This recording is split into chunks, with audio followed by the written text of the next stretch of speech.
গতকালকে কাঁকসা থেকে পূর্ব বর্ধমানের কাঁকসা থেকে গ্রেপ্তার করা হয় মোহাম্মদ আসাদুল্লাহকে এবং তাকে গ্রেপ্তার করা হলো কিভাবে।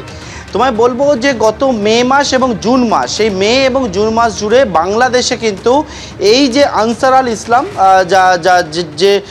যে সংগঠনের সদস্য ছিল বলে জানা যাচ্ছে এই যুবক,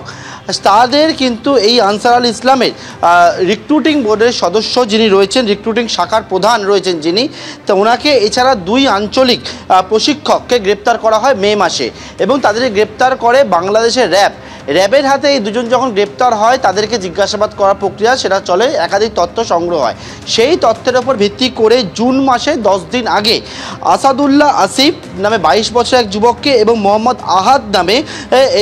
এই সংগঠনের 2 সদস্যকে গ্রেপ্তার করে র্যাপিড অ্যাকশন ব্যাটালিয়ন এবং তাদেরকে গ্রেপ্তার করার পর তাদের কাছ থেকে যে তথ্য পাওয়া যায় সেই তথ্যের ওপর ভিত্তি করে যেমনটা জানা যায়, এই যে নিষিদ্ধ জঙ্গি সংগঠন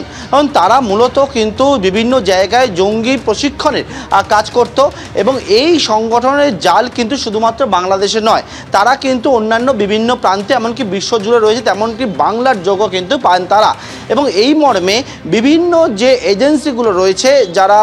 সেই এজেন্সির কাছে যখন এই সংবাদ গিয়ে পৌঁছায় তখন আমাদের বেঙ্গল এসটিএফ সেই মতো কিন্তু যখন খুঁটিনাটি দেখতে শুরু করে, কারণ এই আনসার আল ইসলাম বা বর্তমানে যারা শাহাদাত নাম নিয়ে একেবারে এই সংগঠনের কাজ চালাচ্ছিল তাদের সম্পর্কে খোঁজখবর নেওয়ার কাজ শুরু হয়, কারণ এই সংগঠন কিন্তু পশ্চিমবঙ্গে কোনোদিনই অ্যাক্টিভ ছিল না। কিন্তু দেখা যায় যে এনাদেরকে পরপর গ্রেপ্তার করার পর এক হচ্ছে রিক্রুটিং বোর্ডের যিনি প্রধান ওনাকে এবং পাশাপাশি কিন্তু আরও মোট 2 জনকে যখন গ্রেপ্তার করা হয় সেইখান থেকে দেখা যায় যে এই সংগঠনের সঙ্গে যুক্ত যিনি রয়েছেন মোহাম্মদ আসাদুল্লাহ, সে কিন্তু বাংলাদেশের সঙ্গে কানেক্টেড রয়েছে এবং তার সম্পর্কে বেঙ্গল এসটিএফের কাছেও খবর এসে পৌঁছায়। সেই মতো গতকালকে কাঁকসার বাড়িতে যখন বেঙ্গল এসটিএফ যায় সেখান থেকে এই যুবককে গ্রেপ্তার করা হয়েছে এবং তিনি হচ্ছেন পশ্চিমবঙ্গের আমিরের কাজ করছিল। আমিরটা হচ্ছে এই যে সংগঠন রয়েছে সেই সংগঠনে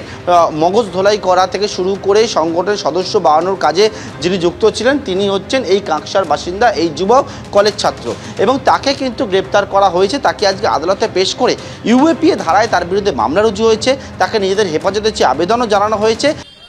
বাংলাদেশ বর্ডার সিকিউরড হয়ে যাবার পরে নেপাল ভুটান দিয়ে কুচবিহার হয়ে বিভিন্ন জায়গায় জঙ্গিরা পৌঁছচ্ছে। মডিউলের সংখ্যা কোভিড কালের থেকে বেড়ে গেছে, এর আগেও জঙ্গি যোগ পাওয়া গেছে। হুজির সঙ্গে সম্পর্কিত এবং সিমির প্রতিষ্ঠাতা সভাপতিকে যদি শাসক দল রাজ্যসভায় পাঠায় তাহলে তার পরিণতি কোথায় যেতে পারে সেটা প্রত্যেকের জানা। প্রত্যেকের কাছে আমাদের একান্ত আবেদন যে অন্তত ভারতবর্ষের আভ্যন্তরীণ নিরাপত্তার স্বার্থে, দেশের সার্বভৌমত্বের স্বার্থে, সুরক্ষার স্বার্থে, ভবিষ্যৎ প্রজন্মের স্বার্থে অন্তত রাজনীতি বন্ধ করে এই যে অভিশাপ আছে, সন্ত্রাসবাদের অভিশাপ, ধর্মীয় মৌলবাদের অভিশাপ, তার বিরুদ্ধে রুখে দাঁড়ান।